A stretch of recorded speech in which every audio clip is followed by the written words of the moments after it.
समाज सेवी एवं सेवानिवृत्त पूर्व एक्सीएन धर्मवीर दहिया ने खरखोदा के PWD रेस्ट हाउस में प्रेस वार्ता करते हुए कहा कि राष्ट्रीय और अंतर्राष्ट्रीय खिलाड़ियों का दिल्ली के जंतर मंतर पर धरना देना और जम्मू कश्मीर के पूर्व गवर्नर मलिक द्वारा देशवासियों को बाद में सरकार के खिलाफ बयान जारी करना देश हित में नहीं है। उन्होंने कहा कि जिस तरह एक खिलाड़ी परिश्रम करके देश के लिए राष्ट्रीय और अंतर्राष्ट्रीय स्तर पर मेडल प्राप्त करके वो स्वयं की प्रसिद्धि के साथ साथ देश का नाम भी रोशन करता है। यदि किसी खिलाड़ी के साथ कोई भेदभाव या अन्याय हुआ है तो खेल फेडरेशन अध्यक्ष का ये दायित्व बनता है कि सामाजिक संगठनों खापों के प्रतिनिधियों की मध्यस्थता के साथ आगे आना चाहिए। आत्मीयता के साथ खिलाड़ियों के साथ बातचीत करके ऐसी समस्याओं का निवारण करना चाहिए। आपसी खींचतान के कारण कुश्ती खेल और राष्ट्र के अभिमान को ठेस पहुंचती है। बाद में बयान आया कि एक जाति विशेष के पहलवान ही विरोध जता रहे हैं, जबकि कुश्ती और अन्य खेलों में प्रत्येक जाति वर्ग का खिलाड़ी राष्ट्रीय और अंतर्राष्ट्रीय स्तर पर मेडल लाकर ख्याति प्राप्त कर चुका है। जातियों के आधार पर ना कोई राष्ट्र, समाज, संगठन और ना कोई सरकार चलती है। दोनों पक्षों को चाहिए कि जिन लोगों पर उन्हें विश्वास है उन लोगों की मध्यस्थता के साथ राष्ट्र हित और खेल हित में निपटारा करना चाहिए। दोनों पक्षों के आत्मसम्मान और स्वाभिमान को ठेस न पहुंचे, इसके लिए विवाद का निपटारा शीघ्रता के साथ होना चाहिए। रेसलिंग बहुत बड़ा शब्द है। इसमें जितने शब्द आते हैं उनकी अगर हम एब्रीविएशन करें तो W for watchful, R for resistant, E for energetic, S for struggle, T for technical, L for learning, I for intelligent, N for non negative and G for glorious. ये जो पहलवान परिश्रम करता है उसको ग्लोरी भी मिलती है, प्रसिद्धि भी मिलती है और उसको बहादुरी में भी गिना जाता है, गैलेंट्री में भी माना जाता है। और वॉचफुल होता है, इंटेलिजेंट होता है, टेक्नीशियन होता है। उन्होंने काम किया है।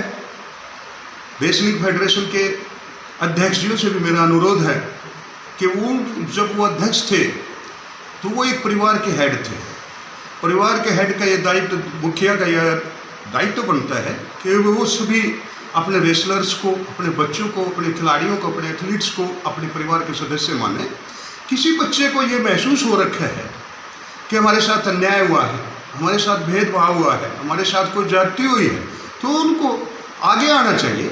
आगे अगर बच्चों के साथ आत्मीयता से मिलना चाहिए कि मेरे बच्चे हो, मेरे बेटे हो, अगर मेरे से कोई गलती हुई है, कोई सामाजिक संगठन को बुला लो, उसके सामने मुझे जो सामाजिक न्याय है, जो दंड देना हो वो दे दो।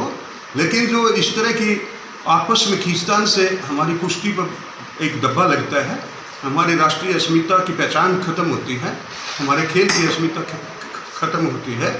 और उन्होंने जो बयान दिया था कि भाई एक जाति विशेष, एक बयान आया था कि भाई मैं जाति विशेष के पहलवान जो है ना मेरे खिलाफत कर रहे हैं। देखिए, जाति किसी के और किस जाति में किसने जन्म लिया है वो उसके अधीन नहीं है, परमपिता परमेश्वर के अधीन है कि कौन किस जाति में पैदा हुआ है। जिस जातियों के आधार पर ना कभी राष्ट्र चलते, ना कोई समाज चलता, ना कोई संगठन चलता, ना कोई एसोसिएशन चलती।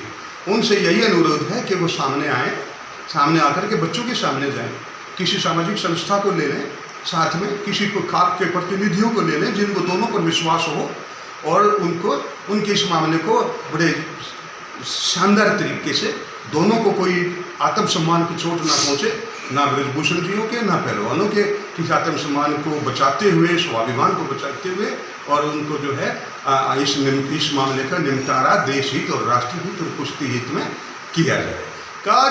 मैं अखबार में एक बयान पढ़ रहा था सेक्रेटरी साहब का रेसलिंग फेडरेशन का, वो कह रही है बबीता जो है वो इसका कब्जा करना चाहती है। जम्मू कश्मीर के पूर्व गवर्नर मलिक ने सरकार पर जो आरोप लगाए हैं वे निराधार हैं। जिस समय मलिक गवर्नर थे और उन्हें इस घटना के बारे में कोई संशय था तो उन्हें अपने पद पर त्याग पत्र देकर उसी समय देश की जनता को घटना की जानकारी देनी चाहिए थी। मलिक पुराने राजनीतिज्ञ रहे हैं और उनका दायित्व और अधिक बढ़ जाता है। बाद में आरोप लगाना सरासर गलत है। किसी भी सरकार और राष्ट्र के लिए सैनिक रीढ़ की हड्डी होता है। पुलवामा में जिन शहीद सैनिकों की पूर्व गवर्नर मलिक बात कर रहे हैं, ऐसा नहीं है कि सरकार और सेना विभाग द्वारा सैनिकों की सुरक्षा का दायित्व न निभाया गया होगा। बाद में आरोप प्रत्यारोप लगाना देश हित में नहीं है। काफ़ी पुराने राजनीतिक रहे हैं। चौधरी चरण सिंह जियों के साथ इन्होंने काम किया है और ये सांसद भी रहे, विधायक भी रहे हैं, मंत्री भी रहे हैं। इनका उत्तरदायित्व तो और भी ज़्यादा है, क्योंकि जब ये राज्यपाल थे, अगर उस समय इस घटना पर इनको कोई संशय था तो उसी समय त्यागपत्र दे करके और जब राष्ट्र को बताते कि भाई ये गलत हुआ है। क्यों? एक निर्वाचित सरकार है, निर्वाचित सरकार अपना काम कर रही है, उसके ऊपर जब उसका कार्यकाल पूरा होता है उसके बाद कोई आक्षेप लगाना ये हम गलत मानते हैं और ये गलत है। उसी टाइम कहते हैं कि भाई ये गलत हुआ है, क्योंकि इस तरह के हमारे उन्होंने जो जन्म लिया है वो ऐसी कौम में लिया है जो बड़ी बहादुर, लड़ाका, पराक्रम और सूरमा कौम है। जो हमने तो यही पढ़ा है कि भाई जितने भी आज तक युद्ध हुए हैं कि इस कौम से जितने भी योद्धा लड़ने गए, चाहे वर्ल्ड वार हुए, उनमें से किसी तरफ से कोई भी सैनिक लड़ा कि उसकी कभी पीठ में गोली नहीं लगी मिली। गद्दारी इनके खून में, DNA में नहीं है। हम किसी सरकार के या किसी पार्टी के अभी कोई प्रशंसक या प्रस्तावित या समर्थक नहीं है। हम सिर्फ राष्ट्र द्वारा निर्वाचित जो सरकार है उसके प्रति वचनबद्ध हैं और ये विश्वास है हमें कि वो ठीक काम करेंगे, गलत काम नहीं करेंगे। तो पर क्या कहना? देखिए, सैनिक किसी भी राष्ट्र की एक रीढ़ की हड्डी होते हैं। कोई भी राष्ट्र अध्यक्ष या नेशनल सिक्योरिटी एडवाइजर ऐसा नहीं होगा कि वो अपने सैनिकों को ना बचाए। उन्होंने जो कुछ जितने अवेलेबल रिसोर्सेज थे मैक्सिमम यूटिलाइज किया होगा और इस तरह की बातें नहीं करनी चाहिए। ये राष्ट्र के हित में नहीं है। SS शर्मा की रिपोर्ट।